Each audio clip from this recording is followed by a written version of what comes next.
Ejercicios con estructuras de repetición. Dice, diseñe la solución que permita generar 20 números aleatorios de una cifra, mostrar los números aleatorios generados y la suma de sus términos. Bien, necesito generar 20 números aleatorios. Si nosotros consideráramos lo siguiente, este sería el algoritmo aleatorios, y diríamos lo siguiente: si yo quisiera generar un solo aleatorio, podríamos decir, necesito la variable tipo entero, llamada A de aleatorio, y yo diría entonces que A va a ser un aleatorio, como me dice que es de una cifra, sería, para cumplir con nuestro lenguaje de programación, de 0 a 10, los números aleatorios de una cifra serían de 0 a 9, ¿sí? Y si yo quisiera mostrar ese aleatorio, bastaría con que yo coloque escribir A, que es el aleatorio. Con esto yo tendría un número aleatorio, pero no queremos un número aleatorio, sino requerimos 20 números aleatorios. ¿Qué necesito entonces? Que esta instrucción se repita 20 veces. ¿Cómo hago para que esa instrucción se repita 20 veces? Podemos trabajar cualquiera de las tres estructuras, pero si recordamos la teoría de la estructura para, sabemos que la estructura para nos sirve para controlar repeticiones manejada por contadores. En este caso, yo necesito 20 repeticiones, entonces podría tener una variable tipo contador, que la puedo llamar en C, que empiece en 1, y que esa variable varíe de 1 en 1 hasta llegar a 20. ¿Cómo sería entonces utilizando la estructura para? Tendríamos para, recordemos que maneja 3 parámetros, 1, 2 y 3, y acá vendría la regla hacer. ¿Qué diríamos entonces? Como voy a utilizar el para, yo ya no puedo inicializar mi contador acá. Mi contador lo voy a inicializar dentro de la estructura. Entonces yo digo, tengo un contador que va a empezar en 1 y que creciendo de 1 en 1 tiene que llegar hasta 20. Leyéndolo de otra forma, tengo un contador que va a empezar en 1 y va a hacer que esto se ejecute mientras que sea menor o igual a 20, creciendo de 1 en 1. ¿Qué valores entonces tomaría la estructura el C durante la estructura de repetición? Tomaría el valor 1, 2, 3, 4, 5, 18, 19 y 20. Y con esto haría que esta estructura se repita 20 veces. Ahora bien, yo tengo la facilidad que al haber trabajado con la estructura para, tengo toda la estructura de repetición controlado con los parámetros del para. Entonces, si yo tuviera esto, tengo, cuando C vale 1, pregunto, ¿1 es menor o igual que 20? Sí. Entonces generaría el primer aleatorio, por ejemplo, 5, y escribiría el 5. Esto se volvería a repetir, pero ahora por el lado derecho. C se volvería, C1, C se volvería 2. Y preguntaría ahora, ¿2 es menor o igual que 20? Sí, generaría otro aleatorio, por ejemplo el 7, y pintaría el 7. Daría nuevamente la vuelta por derecha, por acá, y diría, C se va a incrementar en 1, se volvería 3. Y pregunto, ¿3 es menor o igual que 20? Sí, generaría otro aleatorio y escribiría el aleatorio, por ejemplo, 1. Volvería a dar la vuelta y C se volvería 4. ¿Qué nos estamos dando cuenta? Que por cada valor del contador yo estoy generando y escribiendo un valor del aleatorio. Por lo tanto, si C va desde 1 hasta 20, yo acá voy a tener 20 valores aleatorios. Pero ahora no solamente me piden los aleatorios, sino también que me piden la suma de los términos. Si nos damos cuenta, el contador está creciendo de 1 en 1, pero el acumulador son números variables. Entonces lo que yo necesito para poder sumar estos números es un acumulador. Como me pide la suma, a ese acumulador lo puedo llamar suma, ¿sí? Y por teoría de acumuladores, el acumulador tiene que tener valor inicial. ¿Con qué valor nos conviene inicializarlo para poder sumar el 5 más el 7 más el 1? Yo tengo que inicializarlo con 0. ¿Por qué? La primera vez el aleatorio fue 5. Escribo el 5.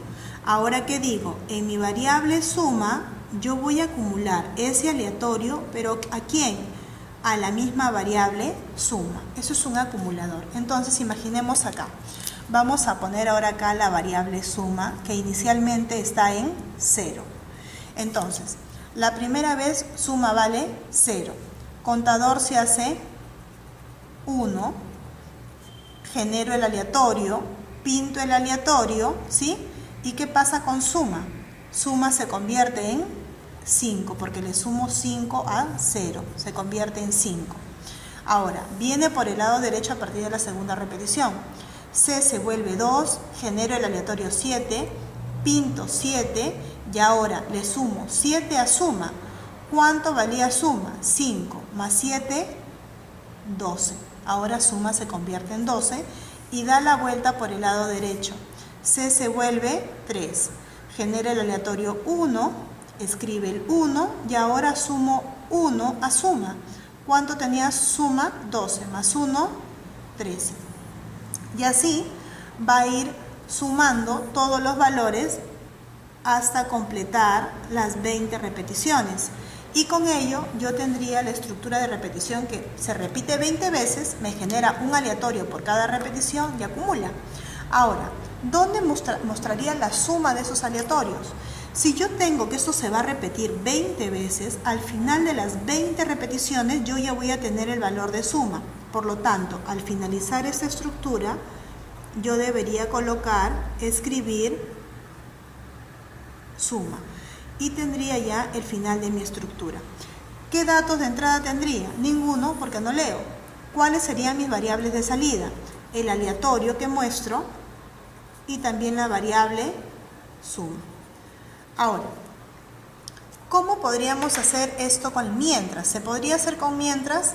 Por supuesto que lo podríamos hacer con mientras, aunque lo óptimo es hacerlo con para. ¿Cómo sería con mientras? Igual, manejaríamos el entero A y el entero C, pero ahora ya no sería para, ahora sería mientras. ¿Qué diríamos entonces? Mientras que C sea menor o igual a 20, vamos a hacer algo. Pero ¿qué pasa con C? Yo no lo puedo inicializar acá, entonces tengo que inicializarlo junto con la declaración.